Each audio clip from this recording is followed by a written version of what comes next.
Lord.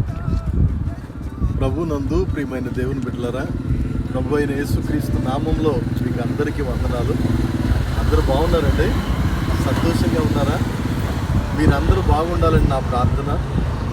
పిల్లరా, సర్వలోకానికి వెళ్ళి సర్వ సృష్టికి సువార్తను ప్రకటించమని మన దేవుడు చెప్పాడు. కాబట్టి అనేక ప్రాంతాల్లో దేవుని వాక్యం అందించడానికి మేము వెళ్తూ ఉన్నామండి. ఈరోజు మార్చి 24వ తారీఖు పాలకొల్లు దగ్గర రాయికుదురు అనే ప్రాంతానికి వెళ్తూ ఉన్నాము. దేవుడు అక్కడ అనేక మందితో మాట్లాడాలని, అనేక మందిని కదిలించాలని దయతో ప్రార్థన చేయండి. దేవుడు మిమ్మల్ని దీవించుగాక. ఆమేన్. హల్లెలూయా, హల్లెలూయా.